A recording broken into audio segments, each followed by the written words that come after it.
compartir con ustedes un mensaje que le he titulado La Biblia, Libro Supremo.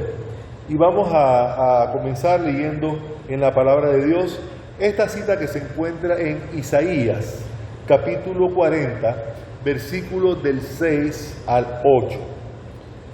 Isaías, capítulo 40, versículos del 6 al 8.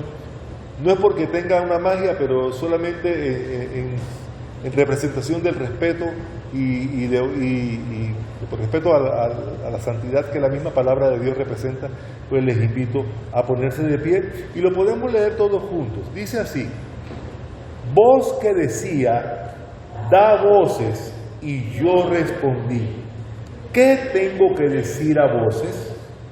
Que toda carne es hierba, y toda su gloria como flor del campo.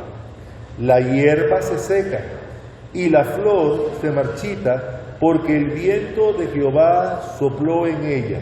Ciertamente como hierba es el pueblo. Sécase la hierba, marchítase la flor, mas la palabra del Dios nuestro permanece para siempre. Gloria a Dios. Pueden sentarse, mis hermanos. Yo decía que el título que le puse a propósito de la Biblia, Libro Supremo, porque esto parece ser un dicho muy común. Quizás los que aquí estamos, que ya hemos conocido y hemos tenido algún contacto con la palabra de Dios, con la comunión como pueblo de Dios aquí en la iglesia, nadie duda que la Biblia es un libro supremo.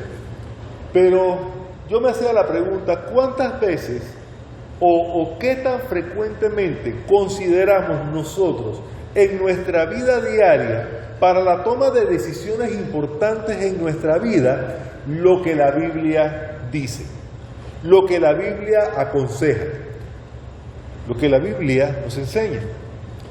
Y yo pongo como ejemplo esta historia que alguna vez escuché de un señor que había comprado un juguete nuevo, un juguete grande, un juguete nuevo, y se lo había comprado a sus nietos, y él abrió el juguete venía desarmado, y rápidamente lo abrió, cogió el manual, y como que lo vio así, y lo puso a un lado, y se puso a armar el juguete.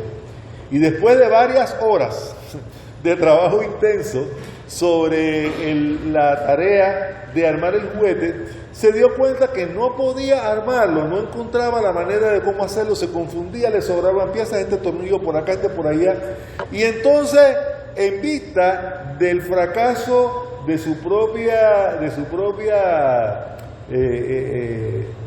virtud o capacidad de armar por sí solo el juguete, descubre que un ingeniero, alguien, dedicó tiempo para escribir y dar instrucciones de cómo se arma el juguete.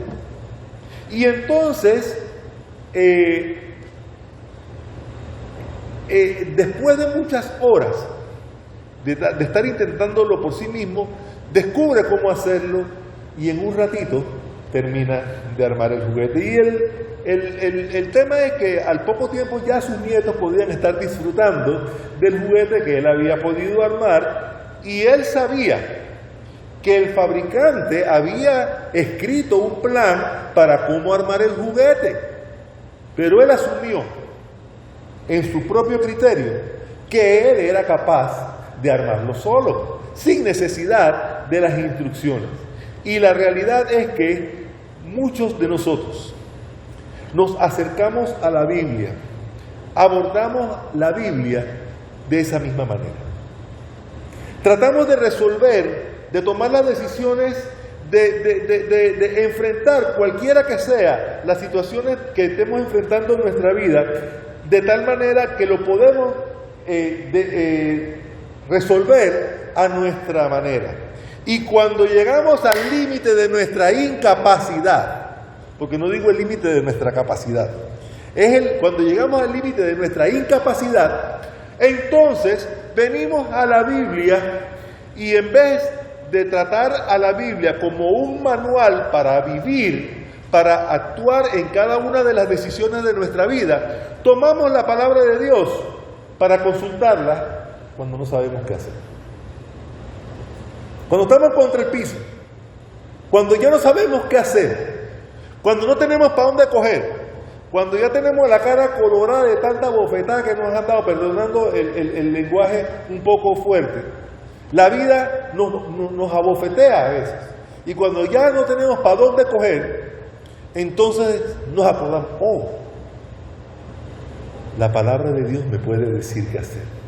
Y entonces venimos a la Biblia cuando ya no tenemos, o cuando ya hemos llegado a nuestro propio límite.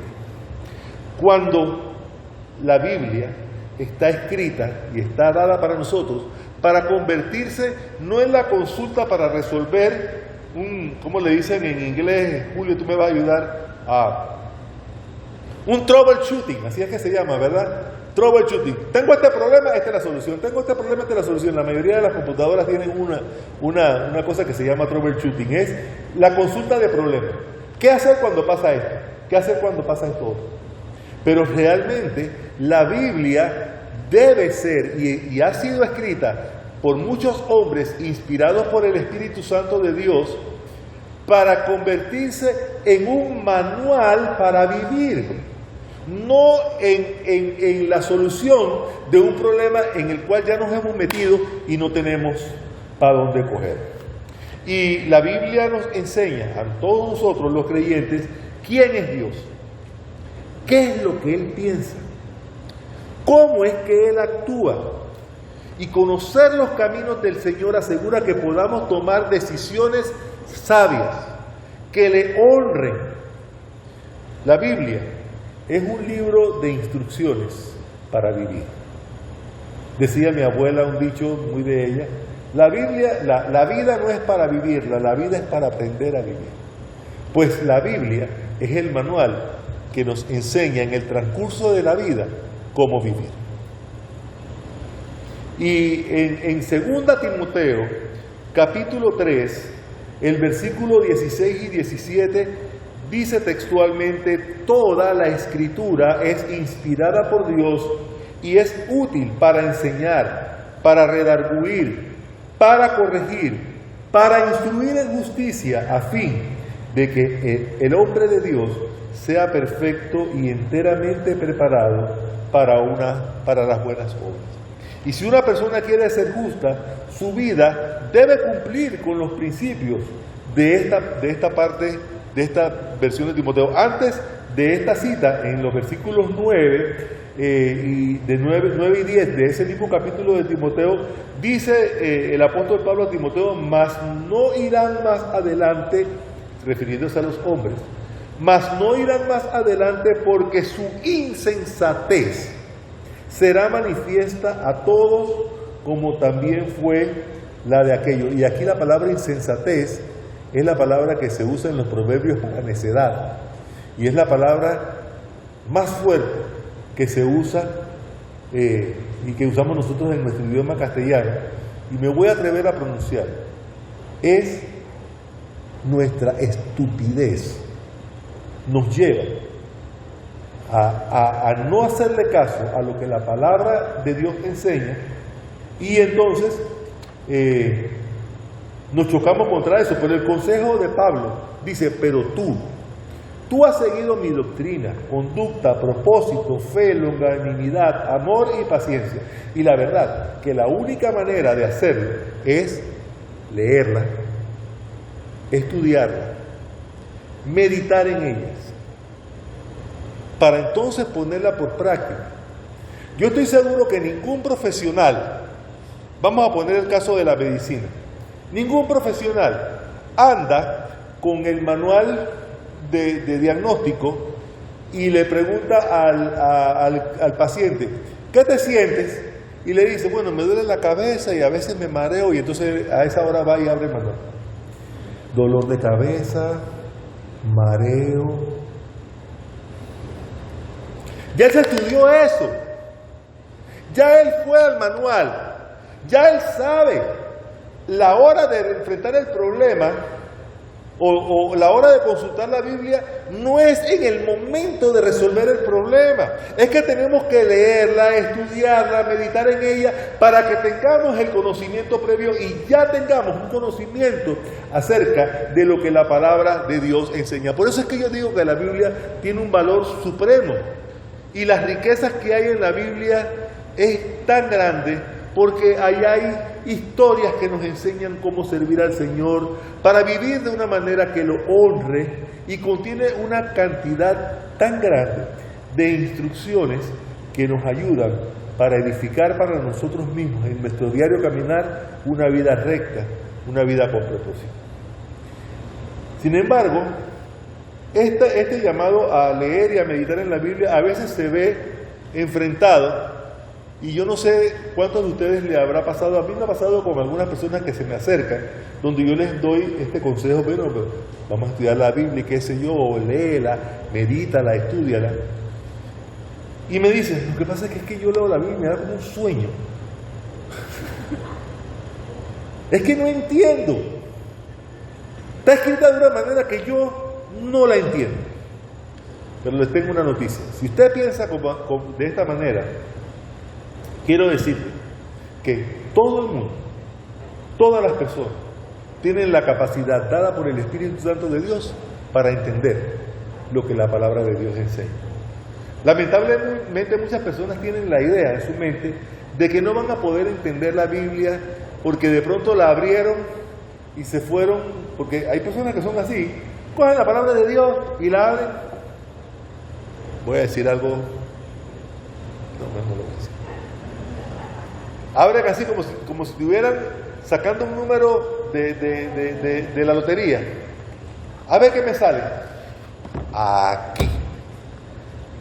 Y entonces se encontraron con este capítulo, el número que dice que en el pueblo de tal habían tantos y en el pueblo de cual habían tantos y que fulano era el hijo de Sutano y que Sutano le pusieron ese nombre porque significaba no sé qué cosa. Y a veces nos perdemos en un mundo que todas esas cosas tienen un propósito si le estudiamos en el contexto, pero si nos vamos directamente, no se puede estudiar la Biblia como si tuviera de que, bueno, voy a hablar con Dios. Dios, ¿qué me quieres decir?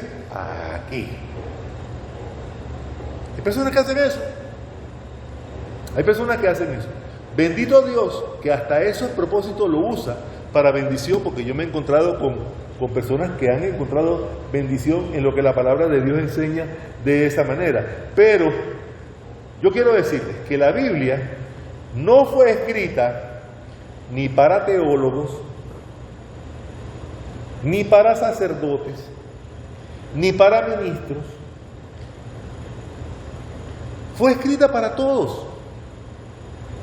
Y como fue escrita para todos, no solamente se trata de venir a la Biblia, en el caso mío, por ejemplo, que estoy aquí parado frente a ustedes, venir a la Biblia, bueno, porque el domingo me toca predicar y me vale que me prepare. No. La Biblia está para nosotros ahí, para que nosotros la tomemos como una herramienta espiritual que, usada por el Espíritu Santo de Dios, redime, vivifica, edifica nuestras vidas. Así que, como le dije, no fue escrito para teólogos, para grandes estudiosos, para grandes seminarios. Fue escrita para gente común como usted y como yo. Y si el propósito de Dios fue regalarnos en la pluma de aquellos hombres que fueron inspirados por el Espíritu Santo para escribir esto, créanme, hay mucha gente que sin educación o sin una preparación intelectual pueden entender lo que la Biblia dice. Porque Pedro, en su segunda epístola, dice que ninguna escritura es de interpretación privada, porque el Espíritu Santo de Dios inspiró a hombres para que escribieran esto, y ese mismo Espíritu Santo de Dios es el que nosotros tenemos que invocar y llamar para que esté en nosotros, y sea a través del Espíritu Santo de Dios que interpretemos lo que la palabra de Dios nos enseña. Es harto conocido esta cita que sacando citas de contexto tú puedes tratar de justificar cualquier mala acción de la vida. Hay una muy famosa que dice, buscar, y Judas fue y se ahorcó. Y ya, ahí cerrado. Y después abren la Biblia en otro lado y dicen, ve y haz tú lo mismo. No quiere decir que la Biblia está mandando al que está leyendo eso a que se suicide igual que Judas, porque son dos contextos totalmente diferentes.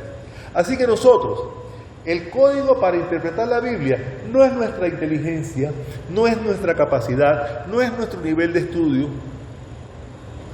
Yo no recuerdo realmente en la Biblia cuántos libros fueron escritos para personas en particulares, pero generalmente la mayoría de los escritos están escritos para el pueblo o para iglesias en particular, salvo las epístolas, por ejemplo, a Timoteo, a Tito y a Filemón, que estaban escritas para una persona en particular. Hasta donde yo recuerdo, pueden haber más. Pero todos los escritos en la Biblia están escritos para el pueblo, para la iglesia. Juan en Apocalipsis manda 7 mensajes a 7 iglesias. ¿Sí? Así que, tomando en cuenta esto, no se desanime. Si usted es de las personas que abren la Biblia y enseguida empiezan a cabecear, porque no entienden lo que diga, oren al Señor. Que sea el Espíritu Santo de Dios que les guíe a entender y que les lleve a ese lugar de la Escritura donde ustedes necesitan llegar. Pero eso es el caso extremo.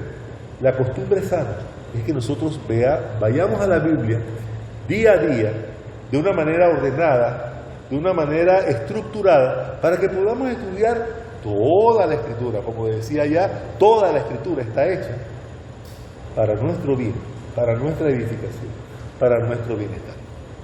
Otro de los mitos que hay sobre la Biblia es, pero es que es que es tan aburrido. A mí me lo han dicho. Es que la Biblia es tan aburrida. A veces narran una historia que yo ni entiendo. Primero porque no las entienden y segundo porque les aburre, porque como no lo entienden. Yo quiero decirles algo. Pocas veces yo me he metido en historias tan intensamente interesantes, llamativas y poco aburridas como las he encontrado en la Biblia. Más que cualquier serie de Netflix.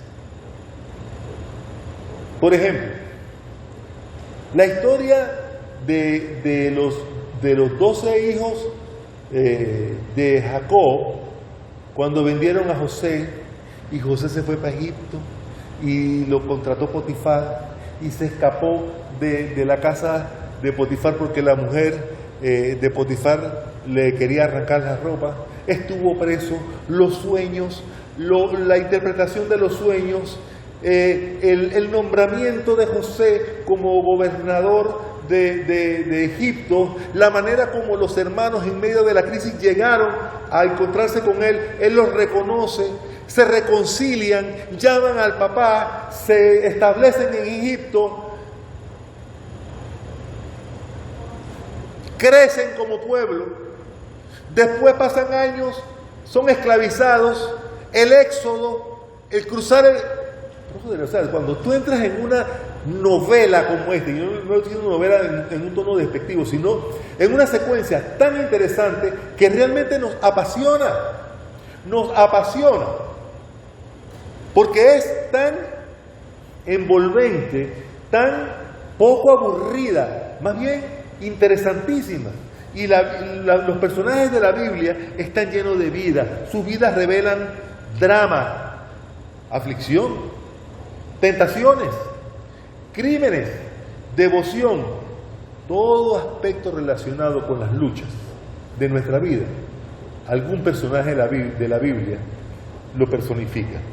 Y en los relatos bíblicos podemos encontrar consejos, seguramente que sí, regaños, llamadas de atención, reprensiones fuertes, que si yo se lo digo a alguien a título personal en una conversación podría hasta ofenderse, pero la Biblia llama la atención muchas veces de una manera muy fuerte, y yo le llamo regaño, remordimientos, actos de arrepentimiento y contrición, consuelo, sabiduría práctica. Wow. Psicología.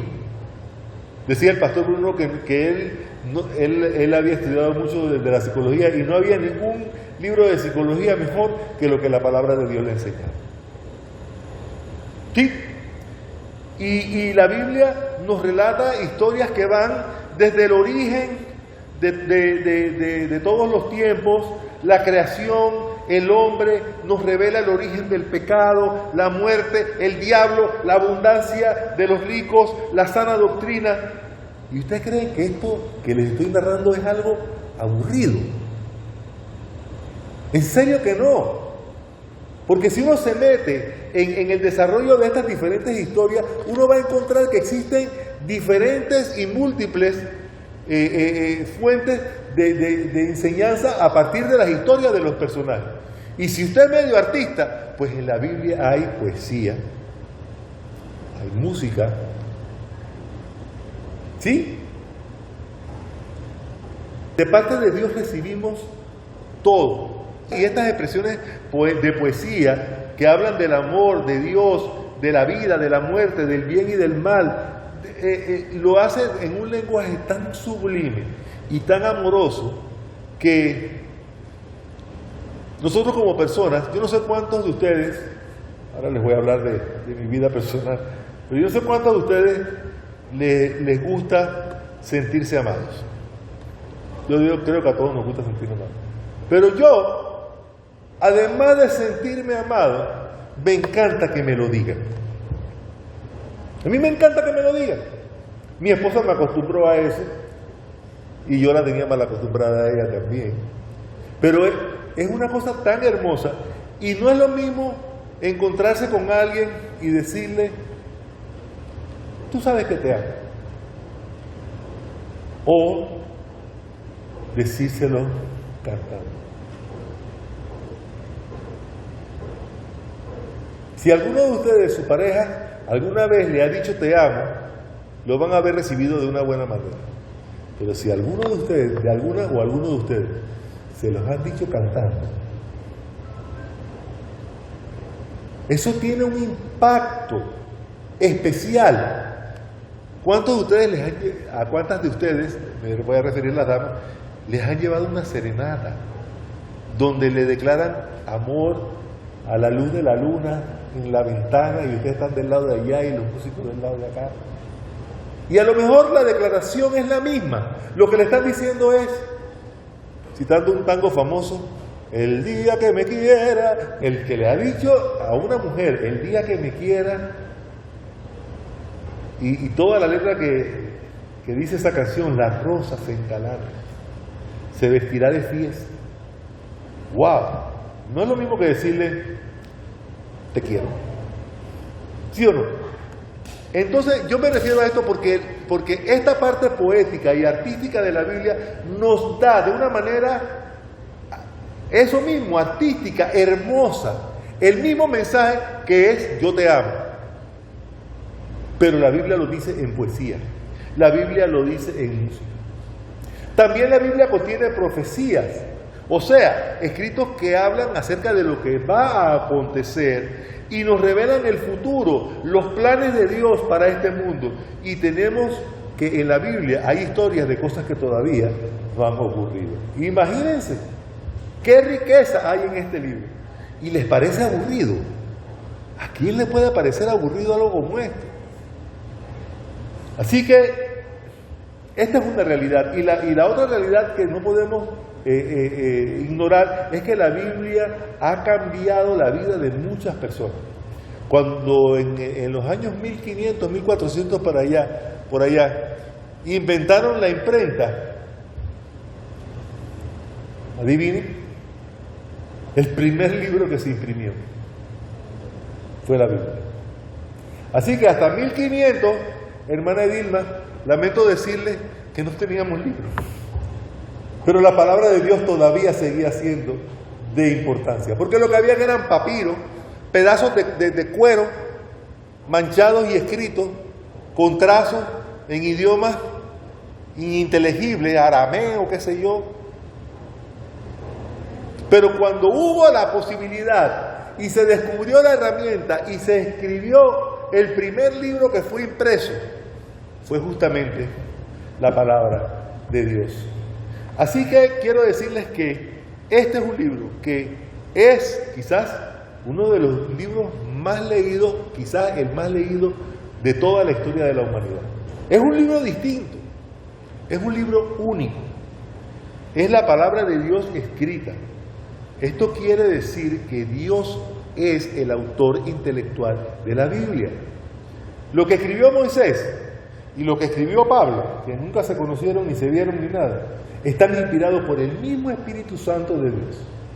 Así que el mensaje que recibimos a través de las palabras de Moisés, de Josué, de los profetas, de los evangelistas, de Pablo, de todos los escritores de las epístolas, de Juan, todos han sido inspirados por Dios mismo, por el Espíritu Santo de Dios. Y aunque Él se valió, como he dicho, de diferentes hombres para escribirla, Él fue el que la inspiró y Él fue el que impactó el corazón y la mente de estos escritores para poder transmitir lo que la palabra de Dios enseña. Por razón Pablo dijo, toda la escritura es inspirada por Dios. Así que por medio de la lectura, de la escritura de la palabra de Dios, podemos aprender, como decía, quién es Dios y qué Él quiere de nosotros. En la Biblia se revela a Dios por sí mismo. Y por eso Pedro dijo también en esa cita que ya les había citado, ninguna profecía es traída por voluntad humana. Estoy leyendo 2 Pedro capítulo 1 versículo 21. Ninguna profecía fue traída por voluntad humana, sino que los santos hombres de Dios hablaron, siendo inspirados por el Espíritu Santo de Dios. Y es por eso que en la Biblia encontramos tanta información que no es posible encontrarla en otro lugar. Nos provee conocimientos que no están accesibles de ninguna otra fuente. Y también, por si fuera poco, además trata temas que ningún otro libro se atreve a mencionar. Y otra cosa importante de la Biblia, yo no sé si ustedes me corrigen si estoy equivocado, pero yo creo que ningún libro en la historia de la humanidad, desde que se inventó la imprenta, ha sido tan perseguido y tan prohibido que la Biblia.